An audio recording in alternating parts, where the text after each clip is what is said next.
Hello guys, welcome back to the channel. It's good to have you guys back here to the channel. So if you're a returning subscriber, thank you for always coming back. And if you're just tuning into the channel for the very first time, please do well to click on the subscribe button and also the notification bell so I get you notified whenever I post in new tutorials. So in today's tutorial, I'm going to be showing you how to make the simple, dashing, and nice bucket bag. So if this is something you would like to see, please stay tuned to the channel and let us go straight into the video. So I have my measurements here already. I have two fabric. The bottom fabric, this one is and a 6.5 inches by a 25 inches wide, while the top one is a 5.5 inches and a 25 inches wide as well. So one, I'm going to be attaching a foam because I would be drawing a pattern, and the other one I am not going to be attaching a foam because that is going to be serving as that plain design at the top. So I am just going to start my markings. This time around I am not doing 1 inches, so I am doing 2 inches. So I started with my markings. I just make a straight line like this. Please, if you are marking, make sure you are marking with a pencil. So I'll measure 2 inches all the way till I get to the end of the markings. So after marking, guys, I'll go ahead and stitch. The reason why I'm stitching is because I'm using pencil, and pencil can clean easily. So after I stitch, this is what I have. The next thing I'm going to go ahead and do is to turn it and make another markings again. Then I'll go and stitch. Please keep watching so that you will understand what I mean. So after making my markings, I'll just go ahead and stitch, and this is what it looks like. So this lining fabric that is here is actually a 10 inches wide and 25 inches long fabric. So what I'm going to go ahead and do is to put it right side facing right side on the topper panel. That is the 5.5 inches panel. I'll go ahead and make a straight stitch and also top stitch. So after stop stitching, this is what I have. So I will now join the top leather to the side of this quilted one. I just hope you are seeing what I am doing. So after stitching, it is not necessary to stop stitch, but if you want to top stitch, no problem, but I did not top stitch. So the next thing I went ahead and do is to put it two side, this right side facing each other, and just make a straight stitch from the beginning to the end. Remember, we are going to be putting a bottom. So after I make that straight stitch, this is what we have. So the next thing I'm going to go ahead and do is to flip it to the right side. Now when you are flipping it to the right side,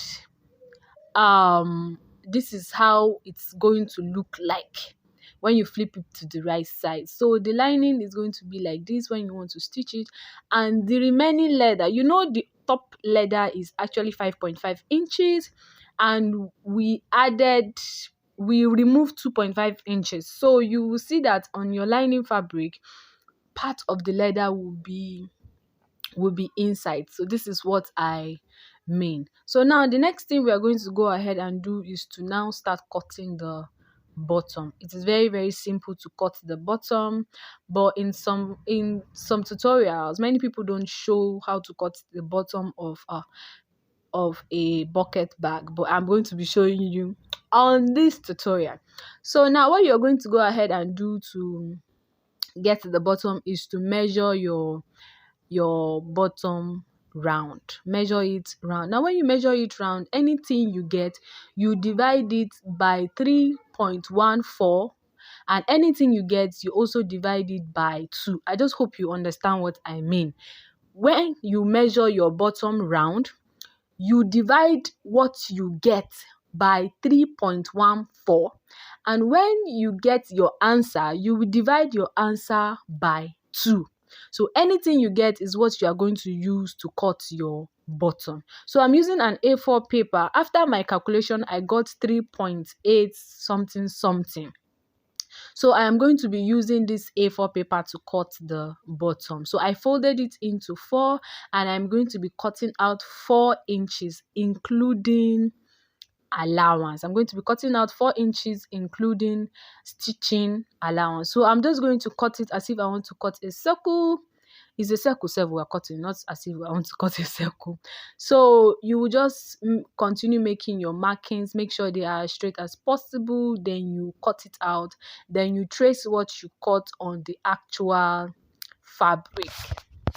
Now, before tracing exactly what you got on the actual fabric, what I did here was I decided to measure the circle round to confirm if my calculations was correct. And truly, yes, my calculations was correct. So you too, you can make your calculation and also measure it round to see whether your calculations are correct. So after doing that, I am just going to make 2 notches which are going to serve as a guide for me to stitch the bottom to the top part. So I'm going to turn it right side facing each other, and the lining as well as the fabric. So I am just going to use that notch as a guideline, and I am just going to sew it round. So after stitching round, the next thing you're going to go ahead and do is to pipe your bottom so that it will not be showing those rough edges. So after you pipe it, you go ahead and turn it inside out, and this is almost the end of this tutorial. As you can see, our bucket bag is making sense.